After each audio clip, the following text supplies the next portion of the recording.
I'm Dr. Tyson Morostica. And I'm Dr. Derek Moore, and we are your Sports Quacks.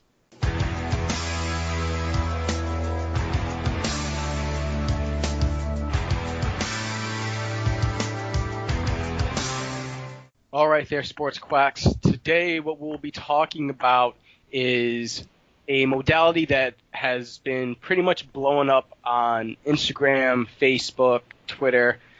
You've seen it on the sidelines of the NBA, many times on NFL, college, football. You see it all over the place, and that is massage guns.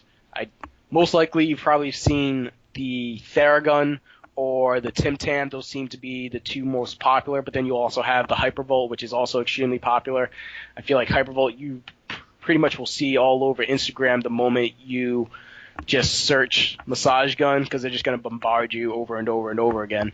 Like I looked at it once and then it just keeps coming. It just keeps coming. I think I thought about it once and it showed up. It showed up, right? Yeah. So it knows your thoughts. So, but massage guns have been pretty much around for a while.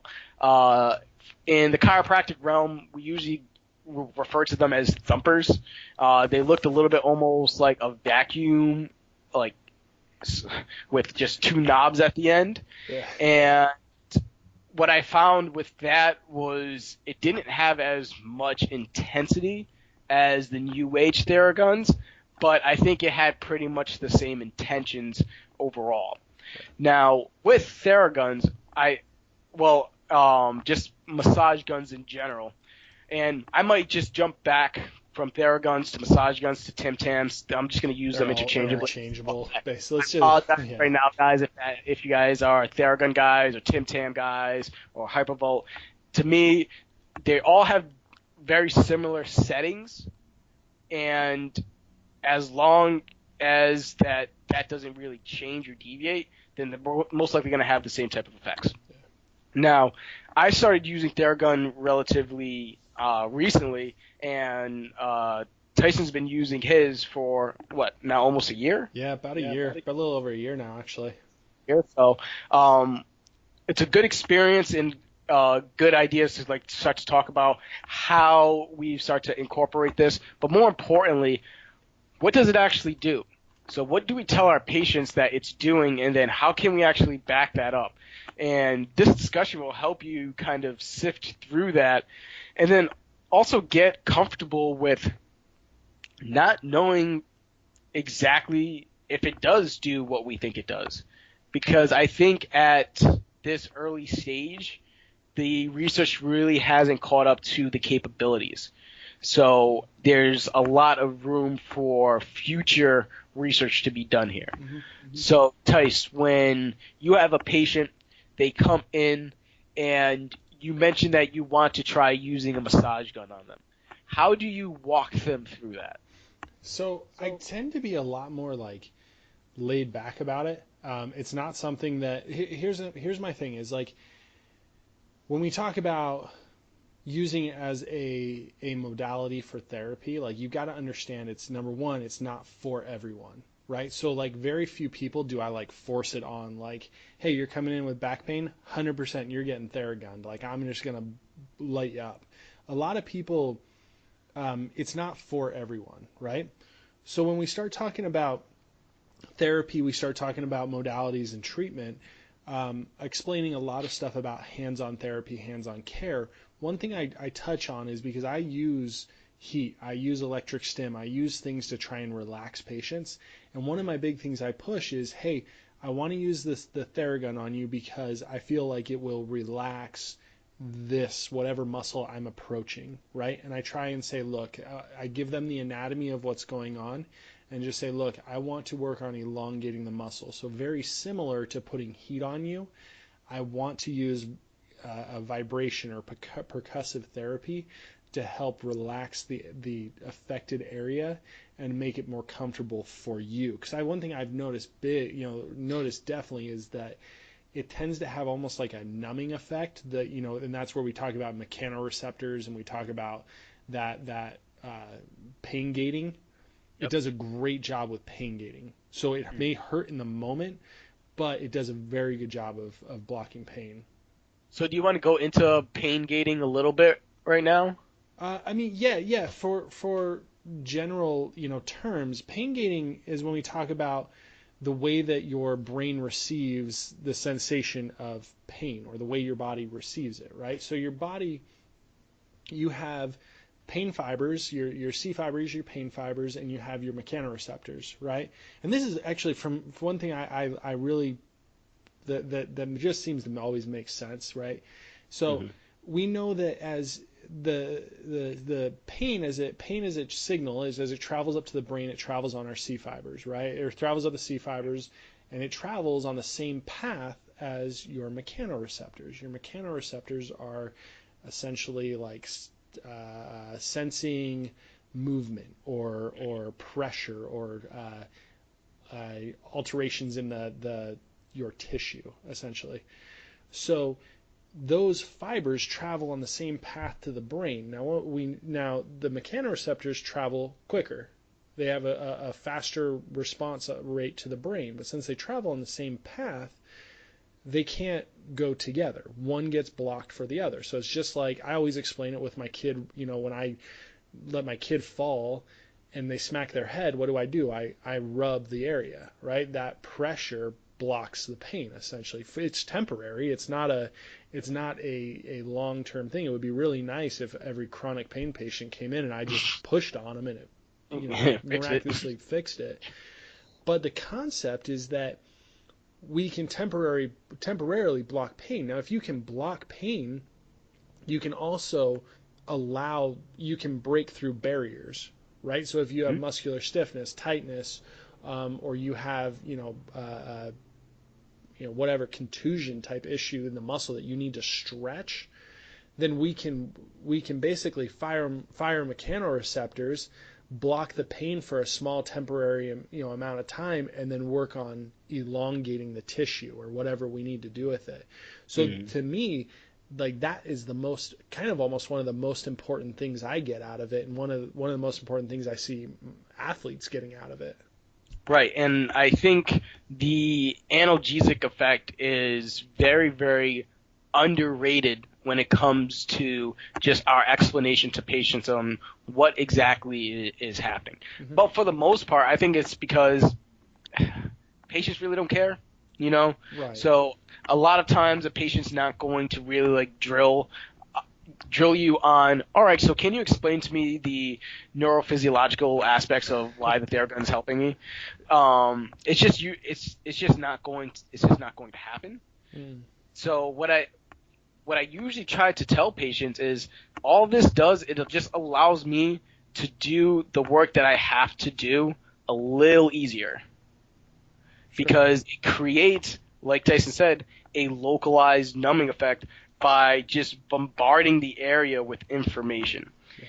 Now, I think one of the important parts that I had to tell a lot of my patients, especially my more active patients who tend to be type A's, is that it doesn't need to be 100% pressure either. So you don't need to drill into the area. You can stay relatively light and just work the area superficially and still be able to get relatively good results just through the same pain gate mechanism. See, The that's an interesting thought, because like I've seen percussion tools used different by everyone. Like I've watched professional athletes have someone basically standing on them and digging this thing in their hip as far as they can. Right. So obviously their philosophy, their theory behind it, the way they feel about it is very different than the way maybe someone else would go about it. I tend to Right. be more aggressive with it. I tend to be a digger with Hmm. it, but I also don't like putting my body weight into people. I'm a bigger boy. Yeah. That's not good. But then, so let's get into that. So, if what do you tell your patients you're trying to achieve by applying more pressure? See, and here's my thing is like I kind of like talking tissue depth, but also Yep. I see a lot of patients who are uh, older, bigger, tend to some more stiffer muscles, so a lot more muscular, that muscular stiffness, firmness, essentially. Like I'm working on a Right. hip, and I literally, like, if I poke, it's like hitting sheet metal. So like I have to kind of dig a little bit, and I feel like that's the case. But I also, when we talk about this percussion therapy, I tend to use it differently than I've seen a lot of other people use it too. So I work on trying to using it to elongate tissue and things like that. But when I explain it to people, I say, look, I want to get to a certain depth. I want to get to a certain tissue depth. And maybe that philosophy comes from ART, Yep. an active release mentality in me, where I talk about muscle layering and I talk about depth of tissue and taking contacts. Maybe that's just it, and rather than an actual what it's actually doing, maybe it's just my mentality. Right, yeah. And I think I've just decided to take the approach of using it as with the same idea of instrument assisted soft tissue. So like a Graston tool, Okay. where if I'm trying to get to a deeper layer, then I apply more pressure. So like you said, that tissue depth is a big one.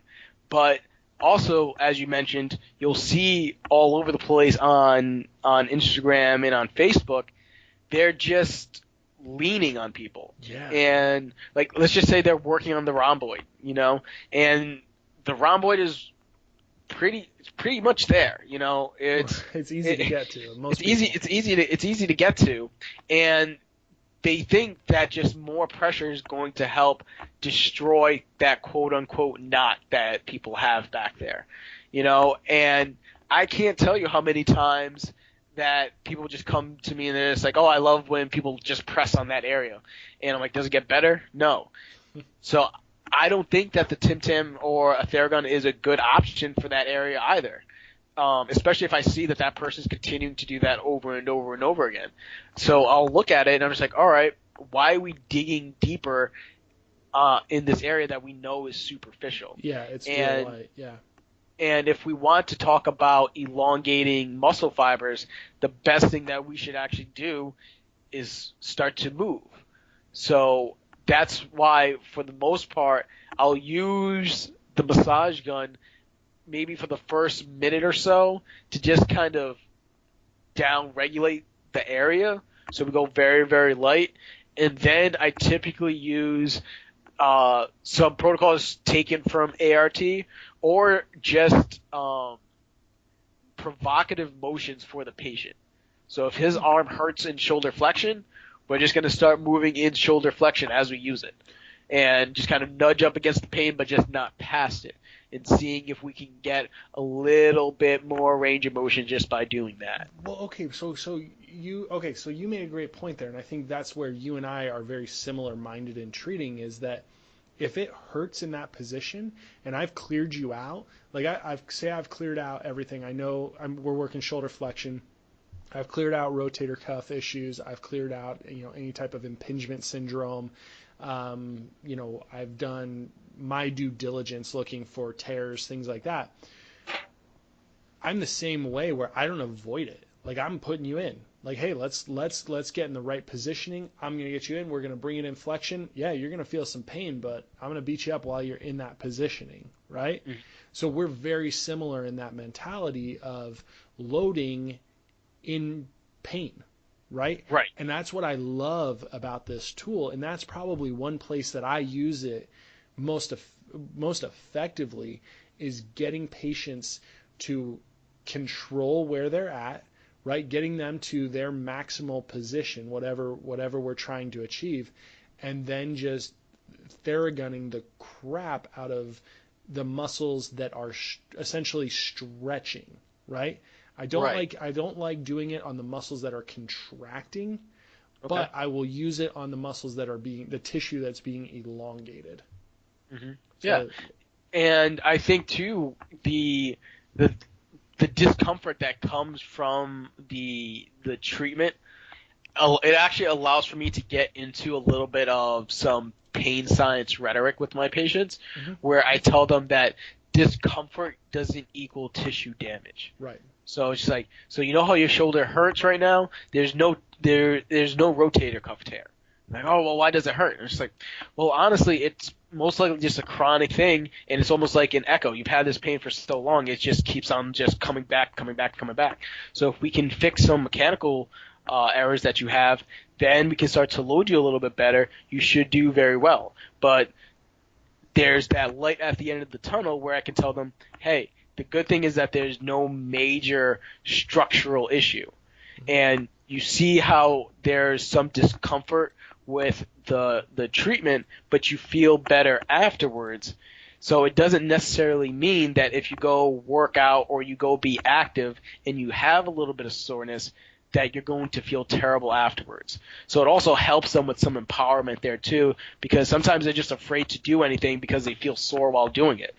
And it's like, no, do your home exercises. Do your if they have some patients that bought Theraguns. If you have a Theragun, use it on yourself, but you don't have to beat yourself up with it either. So just work the areas, work the tissue, but don't sit there for 45 minutes working the same area over and over and over again, wondering the next day why that area is sore, kind of thing. Well, yeah, I see that. Well, I see that all the time where I give patients exercises, rehab, and literally they just go home, they beat the crap out of it, go way above and beyond what I ask them to do, and they come back and they're like, yeah, I hurt so much more. Well, you didn't do what I asked you to do. Well, yeah, I did it. I'm like, you did too much. Don't do that. Listen, just open your freaking ears and listen. And it's always lighthearted and you can joke with people, So I don't get mad, but you can be easy with people. So, with this, all right. So here's my question for you. When we talk about, I'm gonna go off on a little bit of differentiating between different tools because I just want to know your opinion because I've been looking at all of these and I use Theragun, Derek uses Tim Tam. I've always been interested in these Hyperice. Have you seen their Raptor? Have you seen that thing? No, what is that? Look that thing up right now. It's a percussive therapy tool. So the Raptor is a $3,000 tool that is like it's corded or it's corded where all the other tools are cordless. And this thing ramps up at about 1,200 more. It's a jack. It's a jackhammer. I'm looking at it right now. It's a jackhammer. It is a jackhammer. Holy crap! That thing, man. So you're looking if you look at the Theragun, the Theragun is 2,400 RPMs. This bad boy's 3,600. Yeah. Oof. So for 1,200 or what did I say? For 1,200 more RPMs, you can spend $3,000 more basically. Right. Yeah. What? Now the issue with that, and I think this is where the science can really help out a lot of people, is that percussion per minute isn't really set in stone. So just because you have more doesn't mean it's any better. It just means that it's more. So you never know if it's just like, okay, do I need that much? How much do I need? So the Raptor has 6 different speeds. How are you going to differentiate which speed that you actually need when there's really no evidence to say that you need any one single speed? Well, I think you could venture to say, and most people maybe assume that muscle size, maybe muscle mass, if I'm working your quad, I can blow it up, even though the quad tends to be really sensitive on people, or maybe on the glute. Maybe bigger muscle, light it up, and then smaller muscles. Maybe you want to work somewhere shoulder, rotator cuff area. Maybe go lighter. I don't know. But then that would be a matter of pressure, right? Right. Yeah. You see, have you noticed that if you press down, if I press on my Theragun, yep, the RPM changes. You can feel it back off. Right. You can slow down just a little bit. Yeah. Yeah. So the more pressure I apply, it slows down. That's what I've noticed. I don't know if that's the way with the Tim Tam, is it? No. So the Tim Tam is unrelenting. You keep going, and it just keeps going. It's loud as hell, and it doesn't stop. Apparently, with the Hypervolt, that one, if you apply deep pressure, it'll actually after a while shut off. Really? Yeah, Oh, which I thought was a pretty cool thing to have on there, you know. But one of my patients said that he didn't like that because he felt like he couldn't get into his glutes as much as he wanted to. So is he would throw his leg over, try to work through the back of his hip, and as he tried to apply a little bit more pressure, it would just shut off on him. So is that to save the gun, or is that for the benefit of the gun or the benefit of the patient? I'm not 100% sure. That might have to be something Hyperice has to I explain. I But bet I bet it's in benefit of the gun. You know what I mean? Probably like you don't uh want to jam it or something, or you don't want to backfire or something. I don't know what you want to call it, whatever. I don't know the science behind that, but yeah, and then maybe they're just like, listen, if you want to be a little bit more aggressive, then you just buy the jackhammer and see. get yourself a Raptor. Right, you see, and just go from there, you know. And the use of the Theragun and the Tim Tam has just blown up so much that I think that mechanism was just a pretty much a good idea too to have if somebody's just not doing smart things with it, you know. And I think it's it's going to happen where people just start doing dumb things with it, you know, whether it's like lying on top of it or like using like a 45-pound plate and leaning it on top of it while they work Sure. into like their psoas or something like that. So So like rolling right, stuff. yeah, you know, so it's I think I think for many patients, if the doc has that opportunity to talk to them and tell them how exactly to use it, they're less likely to just do things that are inefficient. Because I don't necessarily think that they would hurt themselves. I just think that it's going to be a waste of time if they start to do stuff like that. Yeah. I've seen docs actually selling them out of their office. Yep, I've seen that too, which is a little odd to me for the fact that they usually sell them at an upped price Right. and anybody can buy them. So I guess it's more of a convenience thing for patients if they just want it right then and there. But I just tell my patients that they can just Google it and buy it whenever they want. Yeah. Theragun is actually a little bit more accessible. So Tim Tam is made in Canada and it has a $34 shipping fee. Oh, So that's interesting. I didn't know that. in almost like a 3-week wait. So just heads up for people. I think Theragun's back ordered though. I think your new ones, yeah, like they're back ordered. Like if you buy one, like when I bought mine, I bought the G2 when it first came out, and it probably took me 2 months to get it. Oh, really? Yeah, it didn't come right away. Like it was a while. Like I to be honest, like not to throw Theragun under the bus, but I've had some significant problems with my Theragun. Also, like I really like it. But I had two things. I had my first one completely die on me, like completely gone. Like the thing freaking lasted for. I mean, obviously, as using it in my office, I use it a lot more. But like I used it for crap, maybe 4 months, 5 months, and then all of a sudden I was working on a patient and it just stopped. And what I found out that happened is that the switch had become whatever it had set free, whatever.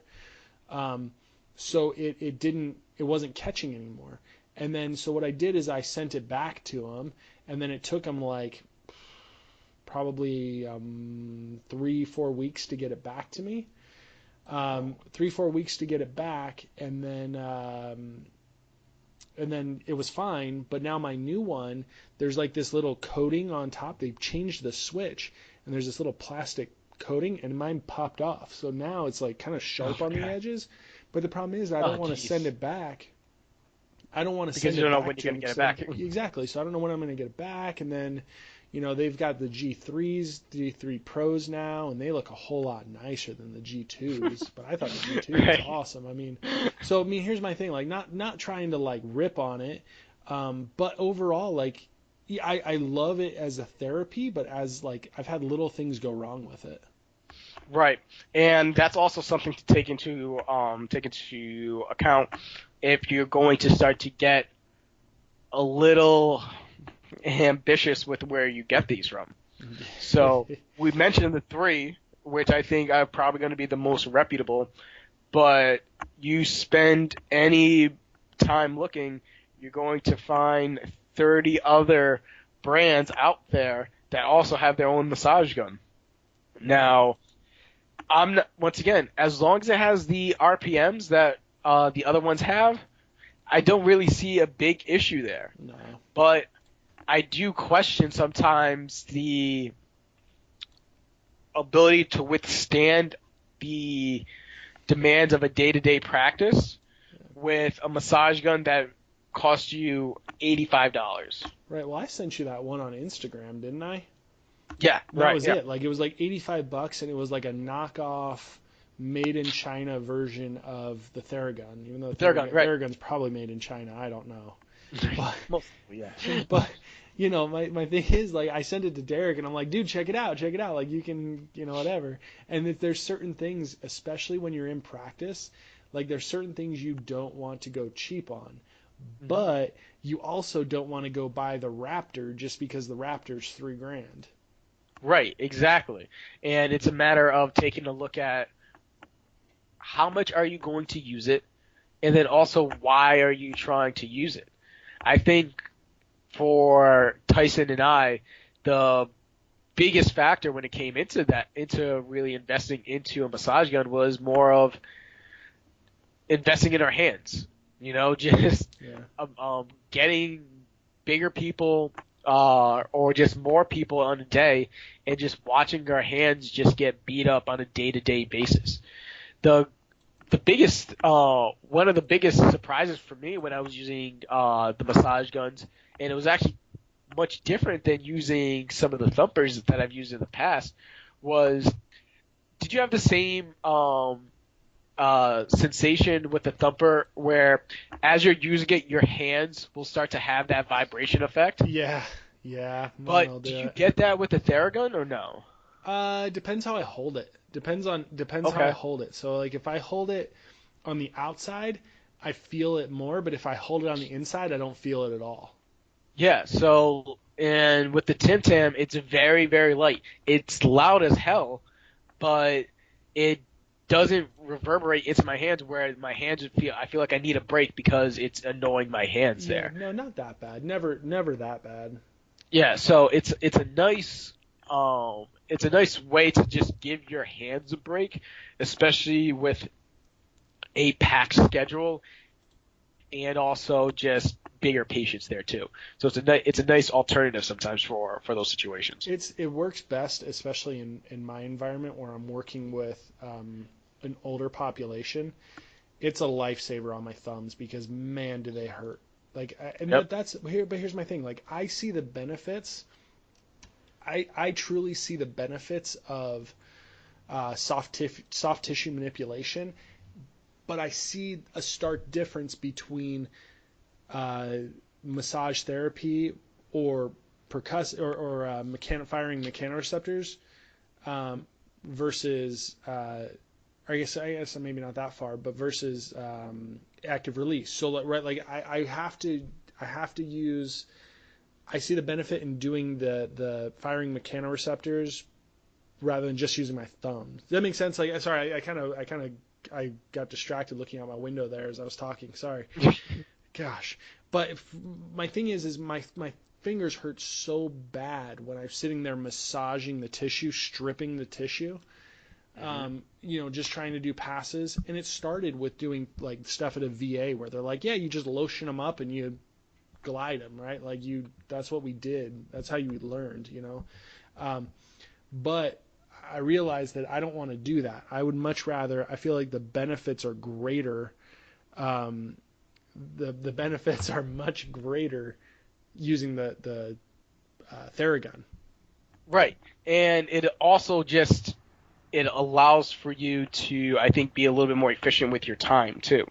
When treating patients with the massage gun, I generally don't hang out for longer than 2 to 3 minutes in a single area. Sure. I usually am using it in adjunct to either ART or some type of mobility work. So it's not as if I'm just sitting there with the gun on on the infraspinatus and just hanging out for 5 minutes. No. It allows for me to not have to do as much with my hands, but still get the patient to gain the benefits in not have it be a 15-minute treatment where, like, if you're doing electric stim, you have to just leave it on for 15 minutes and you kind of walk away. Yeah. It just allows for me to be it still allows me to be present, and it doesn't take much time to garner benefits. Yeah, you see, I definitely don't have like a time protocol or like a time length or anything like that where I'm sticking or working on areas. I don't do that at all. Like I literally just like maybe I count in my head to keep myself from like focusing on an area. Like Right. but it's not for like treatment. And I'm sure we could probably look it up and find that like you need to spend X amount of days, working on this. And it's interesting. One thing I'm looking at here as I search all of these, like if you look at the athletes, the difference between the different guns, you'll notice that certain sports use certain guns. Like I'll notice that I noticed that the Theragun is more often used in the NBA. Okay. I've seen more NBA, maybe more NFL, but I've also seen the Hypervolt used in the NFL. Mm-hmm. But I see that Tim Tam is used way more with MMA. Yeah. Way more. And that's really only just because of who created it. Oh, okay. So Faraz Zahabi is one of the main creators for it, and he's the head coach at one of the best MMA schools up in Montreal that pumped out like George St. Pierre. Yeah, I see him all over here. Some other guys there too. So the thing is, it's just, especially once we all know this as chiropractors, it's just a matter of if you find a niche, it can just explode as long as you just like feed it. So they know that all their athletes are always beat up, and he just put it out there, and they loved it. And then on top of that too, he went on Joe Rogan. Oh, and my he got Joe Rogan to use it, and then Joe Rogan's just like, yeah, I'm in. So that's kind of like the epicenter. My wife calls Joe Rogan the Oprah Winfrey for men. Oh my gosh, absolutely. He mentioned something, and immediately people are gonna go buy it. Yeah, He just got to Joe Rogan before Theragun or before Hypervice, and that just lit a fire underneath them. And that's also just the same crowd too. A lot of people who listen to Joe Rogan also pay attention to UFC, and if you pay attention to UFC, you should know who George St. Pierre is. And if George St. Pierre says he uses it, by hell, everybody else is going to buy it too. Yeah, absolutely. Well, that's actually really interesting. So let's talk. How much time we got here? Oh, we're already over. Dang. Well, here's my thing. Let's go quick. This is gonna be a longer episode because we still got to cover good use, bad use of these. I mean, we've kind of touched on it a little bit, but one thing I wanted to make sure, because we wrote down in our notes, is like proper use. So like if you're someone who has one of these guns and you're not really sure how to use it and you kind of just use it sporadically, like are you maximizing what it can do for you, not only for your patient, but also for yourself and your hands, right? So I want to talk a little bit about my use. So one of the claims that's made on their websites, I think it's almost all of them, is they talk about elongating tissue, right? And if we're talking about the purpose of trying to elongate tissue, using a Theragun on someone's glutes while they're laying face down on the table is not going to accomplish that purpose. To elongate tissue, if your goal is to elongate tissue, firing them, getting them in that position is just beating them up with no movement doesn't work. So if you're going to work on elongating tissue and you want to use this, it's always good to make sure that you know maybe an ART protocols or NMR protocols, whatever, where there's movement involved, and you properly know how to contract and lengthen tissue. And then, also just doing standard stretches. Hey, let's do a basic hamstring stretch where you're going to glide it on a chair in front of you or put it out in front of you, and then we're going to work through it. Or, hey, can we get into like some sort of, modified, I don't know. It's hard when you just pull random things out, or like the levator. Levator, right. You want to depress the shoulder and then put the head down in a way, like something like that. Like using that to elongate tissue. I do think it serves a purpose of using the light pressure over top of a stretched muscle. I believe I do see the benefit of helping to use that to elongate, but you have to actually elongate, if that makes sense. Yeah, I mean, I don't think we can simplify it anymore. If you want to make the muscle longer, at some point you have to move the muscle to its end range length. Mm-hmm. Other than that, all you're doing is if you just do the Tim Tam, and let's stick with the back of the hip, and the athlete gets up and he says he feels more flexible. Once again, all you've done is a neurological trick. You've moved past a lot of his neurological blocks, and then it's opened up probably around 15 degrees of range of motion. Now, whether or not that's made a lifelong change, most likely it isn't. Most likely it's temporary. But if you want to get them even further, start to load them into those ranges. But if you want to use it just to kind of open that path, make that path a little bit easier for you to travel, that's fine. But don't say you're elongating tissue if you're never lengthening the tissue while you're treating. Yeah. Exactly it. Poor use. Don't blast over bony marks. Don't blast over tendinous attachments. Don't light up the spinous processes. Don't be stupid. I mean, there's a couple of things like Theragun has this like soft squishy pad on the end of it. So like I use that in most cases because if I were to accidentally slip or somebody like I don't strip people down when they come into my like treatment rooms. I treat them with clothes on unless they're like some of my higher end athletes I treat. But say their clothing slips or it grabs and you bounce it off of the spine of the scapula, like that hurts like crazy. Yeah. So what I do is I use that soft pad so that if a mistake is made, they don't feel it. Right, yeah. Or if you're working like lower back, glute med, you're bringing it in, you want to watch out for that PSIS, or in the sacrum, because once again, Tim Tam doesn't have that. So you either have the regular setting, which is just a black plastic ball, or you have metal tips. So it's like you have to start there, or you just progress more, And like I said, even if you dig deeper, it doesn't slow up. So there has been times where I'm working through the lower back, and I generally use some type of emollient so I can get a little bit of glide. And then all of a sudden, I get a little bit close, and it's just you start hearing that thud, and you're like, oh, let's just back away from that, and you're not going to cause damage. It's just more going to be irritating to the patients. Just don't hang out there.